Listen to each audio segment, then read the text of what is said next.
Mr. Marty Show.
Welcome to the show.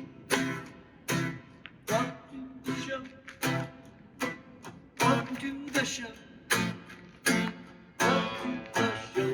Whoa, whoa, the Mr. Marty Show. The Mr. Marty Show. So glad you're here. So glad you're here. Yeah, oh, pull up a chair, gonna feel the joy. Fill you with cheer on the Mr. Marty Show. Mr. Marty Show.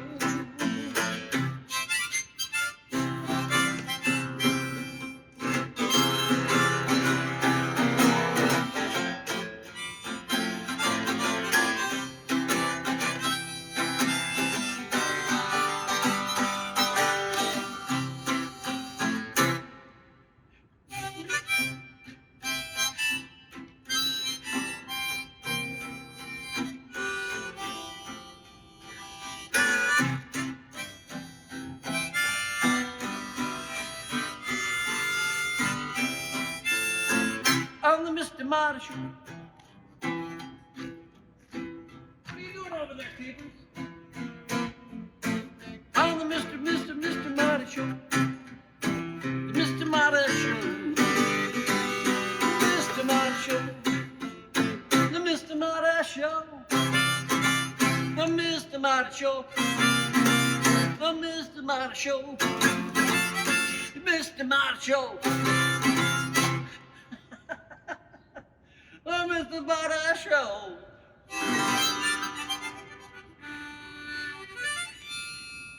The Mr. Marty Show.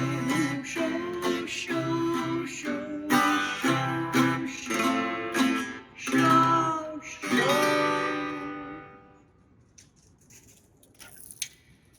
show. Live action on the Mr. Marty Show.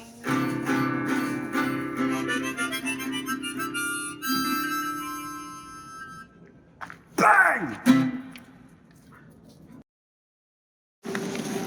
Well, this week's show is all about poets and our favorite poets. And one of my favorite poets happens to be a good friend of mine, Mr. Richard Friedman.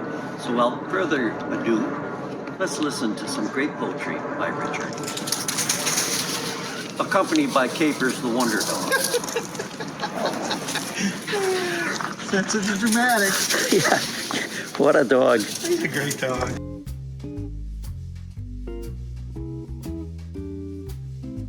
Well, this is, I gave myself an assignment to write a poem based on some things I saw. So, you know, things in the neighborhood I wanted to document. I live over, for you Chicagoans, near Lincoln and Peterson. So there was advertising for this company called Moonlight Concrete. And I just loved the name. I said, well, that needs a poem. Moonlight Concrete. They will also landscape your estate, but they prefer the dark arts of porch repair, tuck pointing, and shoring up crumbling aged chimneys. While they slept, they visited my house to litter the stoop with their tantalizing literature, which piqued my soul and inspired visions of mafia dons commissioning new footwear before encouraging their enemies to try swimming in the dark. We all have gaps to fill, places that we want to be smooth, before we take our last rides. Sometimes only jackhammer music will do, tearing us down to confront the forces that jerry-rigged our lives before the sweet pour of the new called my name and created fresh pathways and roads to walk, drive, and run back home.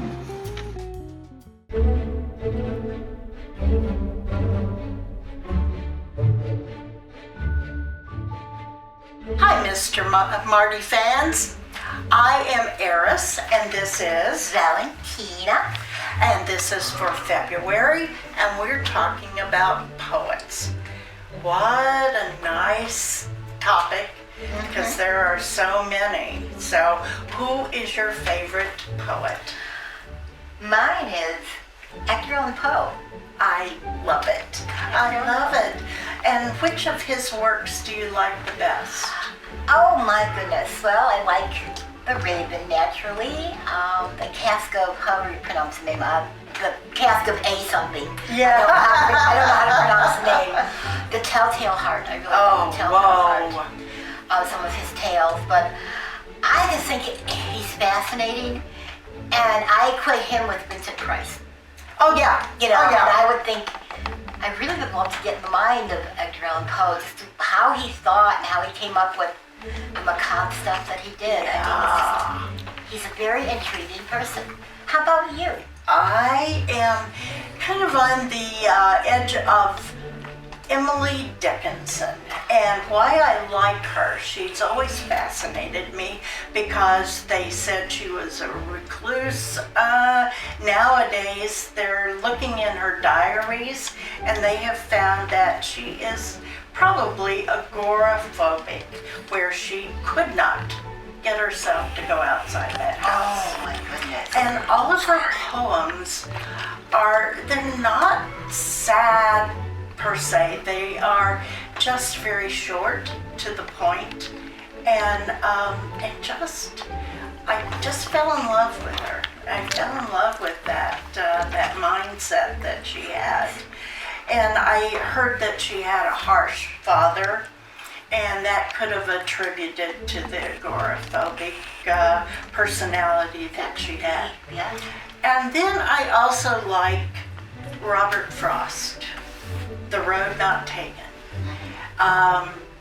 He never says whether it's a good road or a bad road. I think they were probably equal, but the one he took had the consequences for him that he needed.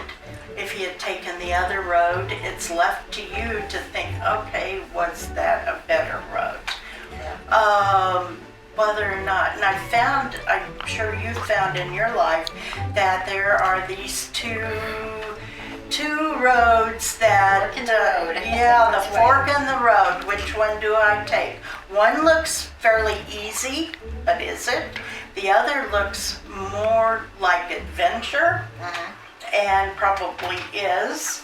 And I know it's kind of like Mike and I, we threw a dart where we were going to go, and it could have come on any of those the map cities, but it chose LA, and that turned out to be one of the best moves we ever made. That's nice.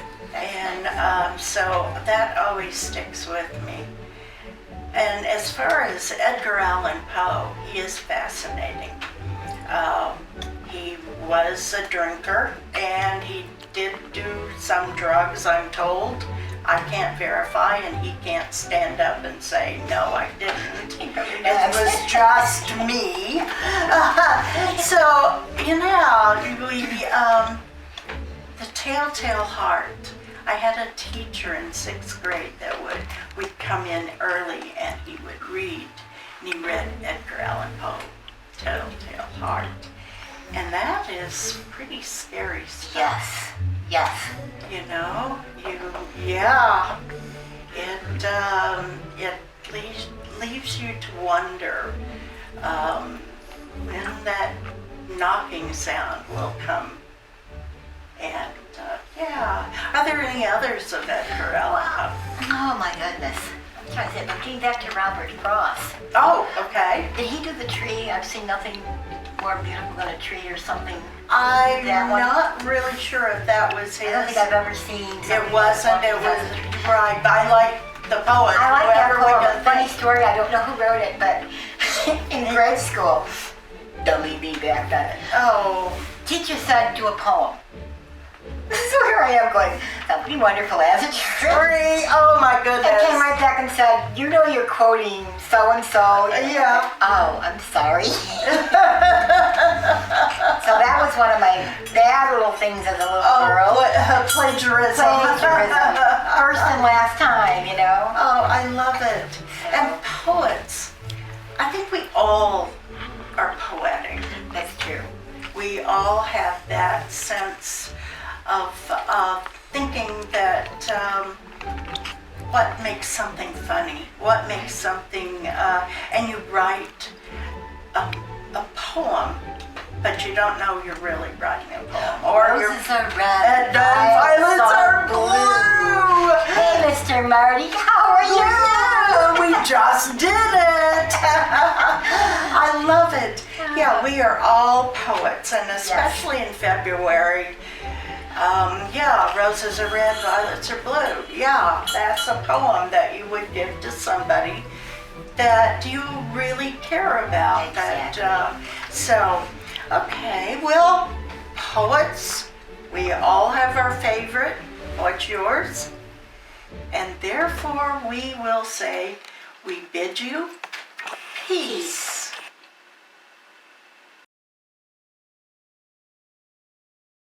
Hey everybody, Mr. Marty here, and I just want to invite you all to the latest exhibition of Facing West. It's going to be taking place February 7th through March 6th at the Woodstock Opera House in Woodstock, Illinois. And we're going to have a special reception on February 10th from 4 to 6 p.m.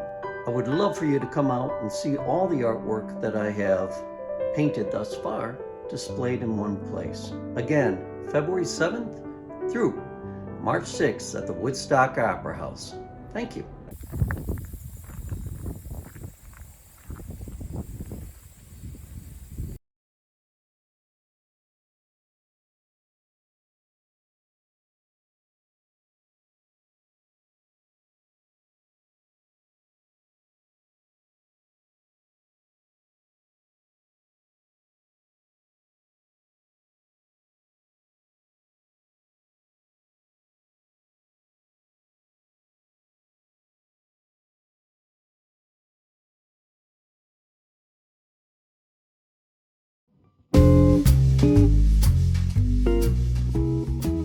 I'm known as a poet of joy, but sometimes I get mad. And I got mad and I wanted to write a poem about the state of the universe, particularly our country and the fight for democracy. And you know, I've written quite a few protest poems in my days, but this one, you know, is the first one in a long time. You know, back from the peace marching days and all. Long cold winter of. And if you know Shakespeare, the last line would be of our discontent. But I didn't want to say that. Long cold winter of. You write. I should say this is in couplets, but they don't rhyme. You write, and it's been a prolonged dry spell. You feel like you're letting someone down, as if you had a fan club, even a coterie of readers, maybe listeners, pining for your next poem. Original thought would be cause for celebration, or at least words only you could have pulled from the lexicon, not writ by a monkey in Mumbai or a robot in Rotterdam. Soroyan had it right. Sigh. There's no foundation all the way down the line. It's not the time of our lives. 2024 and nothing is real. The planet is crying, help me. Coral reefs are dying, volcanoes are spitting fire in Iceland, terrorists killing innocents, nation states in flux, dropping bigger bombs and guiding lethal missiles toward unseen enemies. Where it's still allowed, voters fall for charlatans and threaten to install would-be dictators whose heroes are murderers and thugs. 6 counterfeit Christians have hijacked the U.S. Supreme Court while feathering their nests with payola from oligarchs. Women can't control their own bodies, and it's barely legal to love who you want and to keep assault weapons out of libraries. For great literature scares the small-minded who would ban books someone who can barely read told them weren't quite right. Happy bleeping New Year in America, land of hypocrites and heroines, haven for racists and anti-Semites, and the duly purchased senators and representatives whose house is led by a pretender who worships a former emperor, whose new clothes are tailored from invisible cloth. He's a nightmare with legs. Tiny hands, obvious dementia, and hatred for everything he can't claim to own.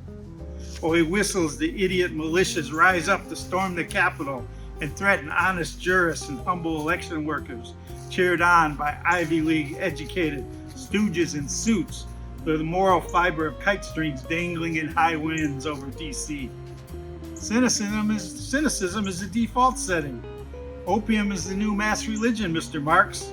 Who doesn't wish the true prophet was Groucho and not Karl, as billionaires grow richer daily and hard-toiling folks struggle against the undertow of corrupt hides? Yes, I could go on for hours, even weeks, but there's another series to binge, football playoffs to monitor, and pop stars to gawk at whose celebrity trumps art, and more videos to scan of a surfing squirrel or that water buffalo who gently nudged a turtle floundering on its back to the upright position. Aha, that's the answer. The universe might be turtles all the way down, but just one of us has to be that buffalo who uses his horns, or voice, or vote for justice, or at least to advocate for the love of others, those you already know and those you wish you did.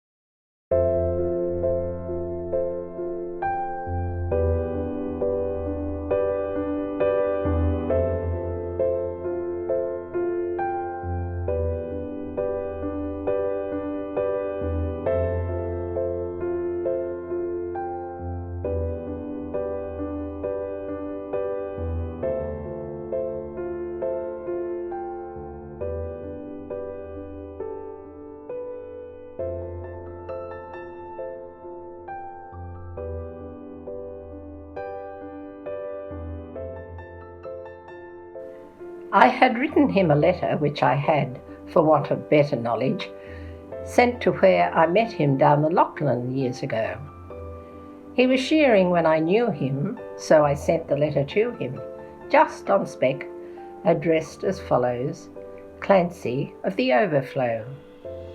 And an answer came directed in a writing unexpected, and I think the same was written in a thumbnail dipped in tar. 'Twas his shearing mate who wrote it, and verbatim I will quote it. Clancy's gone to Queensland droving, and we don't know where he are. In my wilder rathead fancy, visions come to me of Clancy, gone a-droving down the Cooper, where the western drovers go. As the stock are slowly stringing, Clancy rides behind them singing, for the drover's life has pleasures that the townsfolk never know. And the bush hath friends to meet him, and their kindly voices greet him in the murmur of the breezes and the river on its bars. And he sees the vision splendid of the sunlit plains extended, and at night the wondrous glory of the everlasting stars. I am sitting in my dingy little office, where a stingy ray of sunlight struggles feebly down between the houses tall, and the fetid air and gritty of the dusty, dirty city through the open window floating spreads its foulness over all. And in place of lowing cattle, I can hear the fiendish rattle of the tramways and the buses making hurry down the street, and the language uninviting of the gutter children fighting comes fitfully and faintly through the ceaseless tramp of feet. And the hurrying people daunt me, and their pallid faces haunt me, as they shoulder one another in their rush and nervous haste, with their eager eyes and greedy, and their stunted forms and weedy. For townsfolk have no time to grow, they have no time to waste. And I somehow fancy that I'd like to change with Clancy, like to take a turn at droving where the seasons come and go, while he faced the round eternal of the cash book and the journal. But I doubt he'd suit the office, Clancy of the overflow.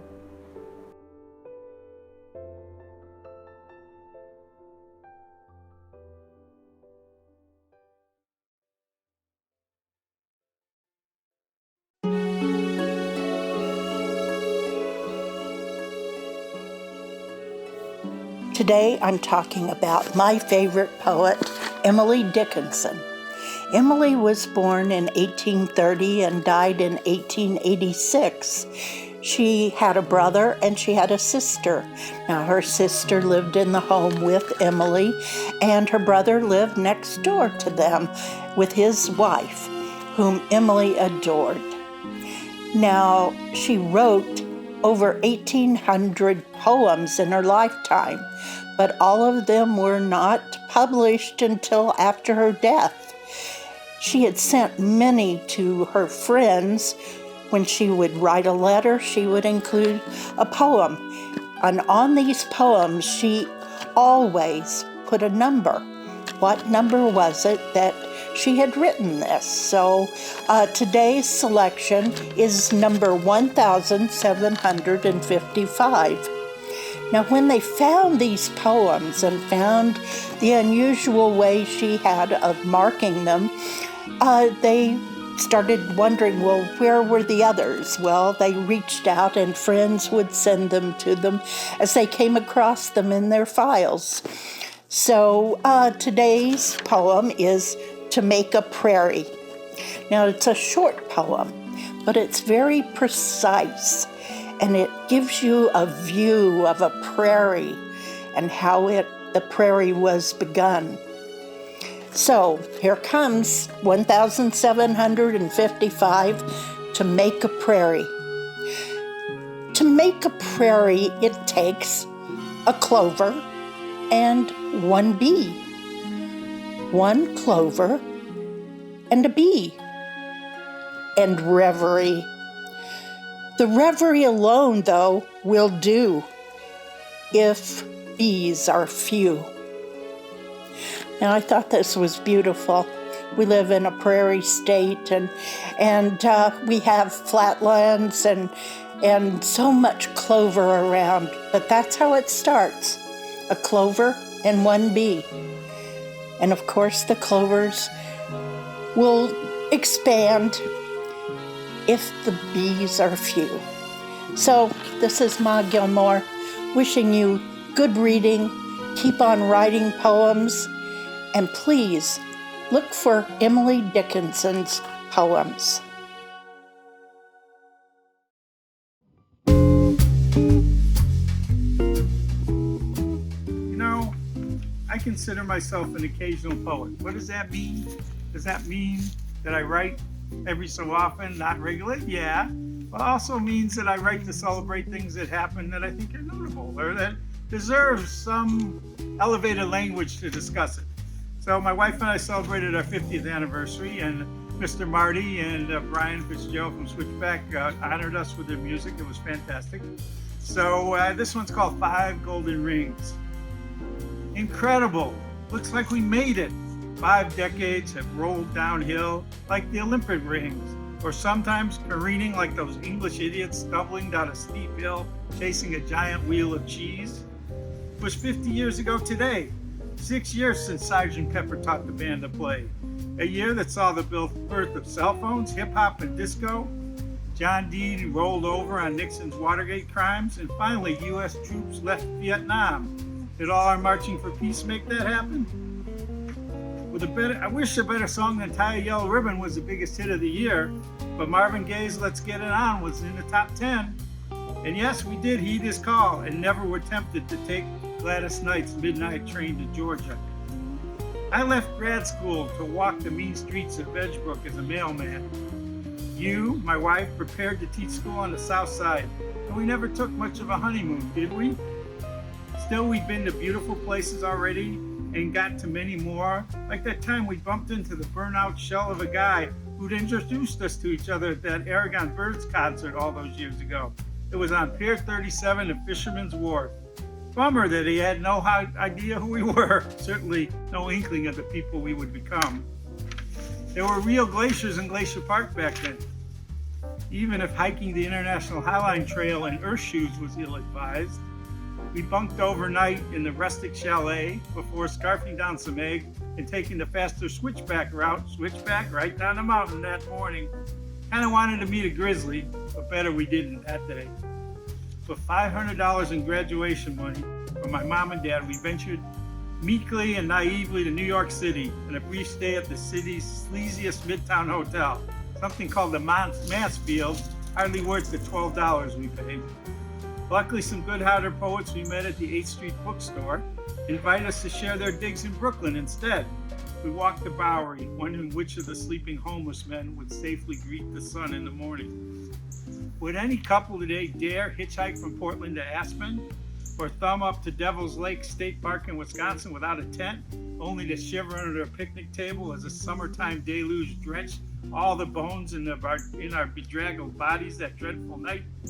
The ridiculous stunts you endure as a youngster only makes for better stories as the years fatten up. Like heading north after sleeping on the grounds in the anti-Woodstock Goose Lake Rock Festival in Michigan with our great friend Don. Deciding to drive my dad's Buick Electra 225 up to Toronto after you talking to my wife, spent a scary hour in the Jackson, Michigan Hospital ER after a bad reaction to a tetanus shot they gave you in the triage tent after that rusty encounter with a support frame of the hot dog stand where we worked selling hot dogs while Iggy and the Stooges walked on the rickety stage. Then we missed the last ferry boat back from the amusement island in Toronto, Lake Ontario, back to the mainland. We woke in the morning on the lawn, surrounded by massive, honking Canadian geese, discovering that my wallet had disappeared with the travel funds. How many kids end up in a free youth hostel for indigents driving a Buick big as a Cadillac? Just us, I'd say. To complete the adventure, we turned very slowly, step by step, inch by inch at the edge of Niagara Falls before we three stooges headed back to no fanfare or acclaim with memories that we can laugh about and marvel at our good fortune to still be here today, celebrating with people we love, despite our follies, missteps, and constant detours. It's been a marvelous journey together, made so much richer when Howard and Bryce arrived. 50, maybe half a century, but life isn't really measured by days on a calendar, but by the music you've made and heard others play, by great works of art your eyes have taken in, by words you've read and maybe even written, by films and shows we've watched side by side, by the hands held in times of joy and fear, and when you have a bad dream and can't believe how lucky you are to wake up with a fresh start, all the monsters gone, next to the person you've loved since the day you met.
So now you can see what I'm doing here. I'm slowly getting very, very textured bodies in here. And I'm using 3 different kinds of shades of brown. And the reason being is because as I go along here, I'm going to be able to put a little more definition in. Now, if you notice down here at the bottom, I mean, I'm so light with the water that it's literally dripping off the canvas, and that's on purpose, because when I get to that part landscape-wise, that's going to be shrouded pretty much in dust. And so I've already kind of made my hooves of these battling behemoths dust laden. So there's no need to try to, pile on a bunch of paint on it. And that's kind of where I'm at with it.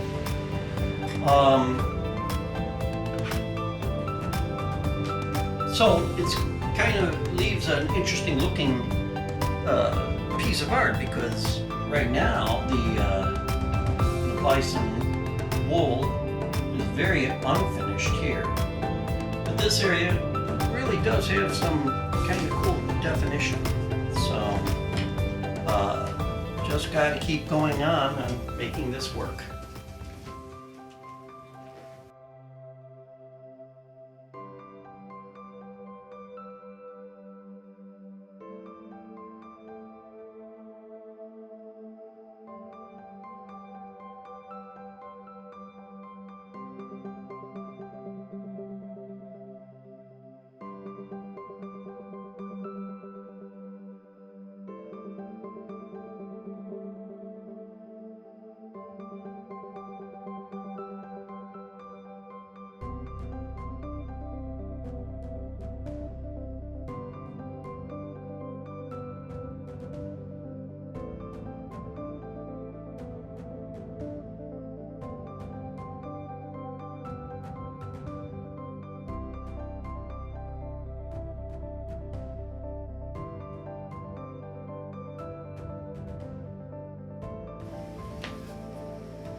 Okay, starting to get a little more complicated here. I noticed when I take shift away from here to a picture I'm kind of using as a reference here, look at how round and look at all the dust flying off these guys.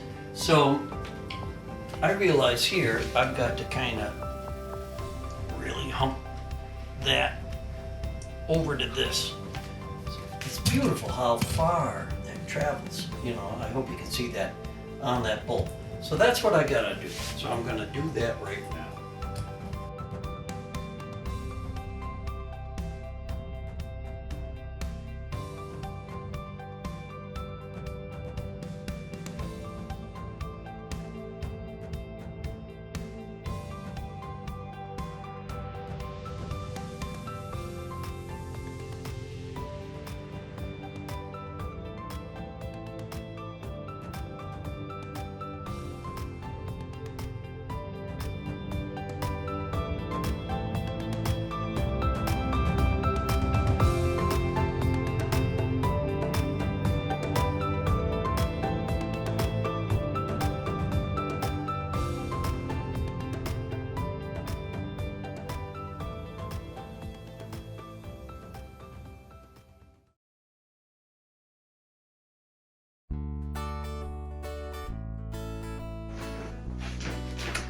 Hello, and thanks for watching the show.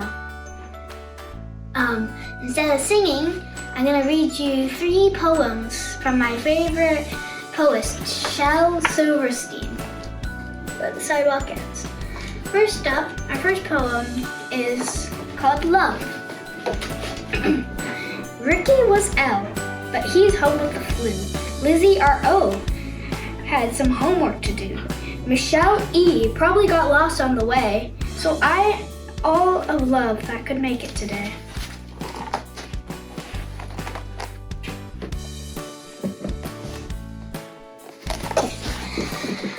Our next poem is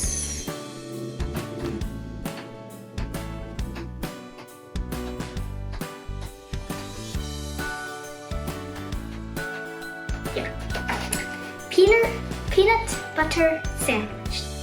I'll sing you a poem of a silly young king who played with the world at the end of a string, but he only loved one single thing. and that was just a peanut butter sandwich.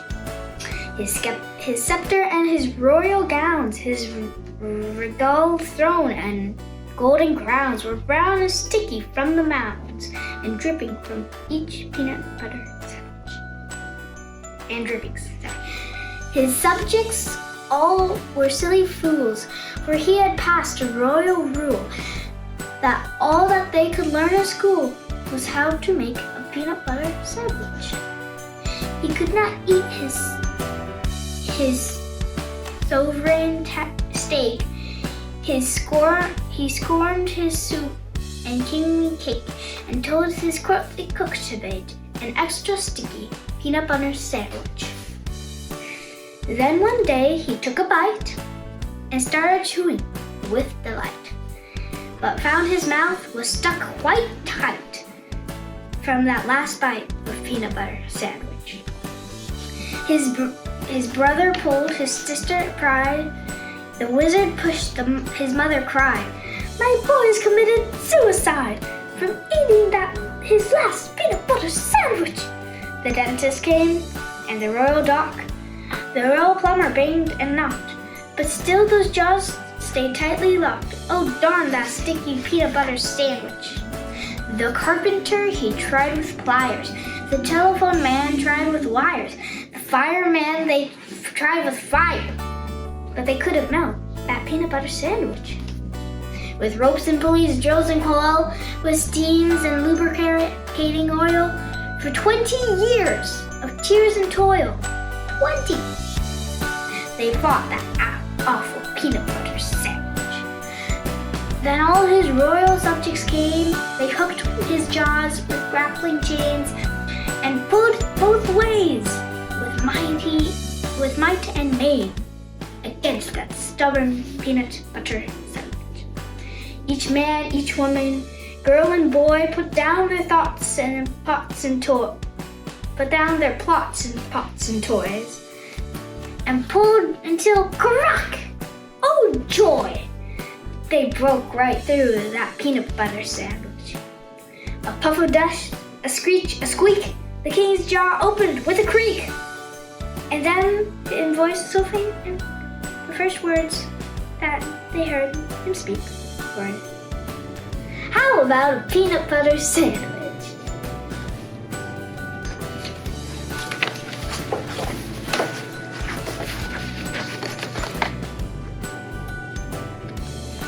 Okay, our last poem is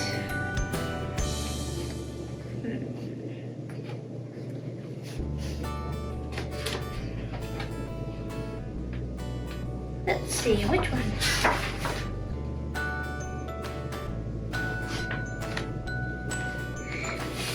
Let's read The Worst. When singing songs of scariness, of bloodiness and hairiness, I feel obligated at this moment to remind you of the most ferocious beast of all.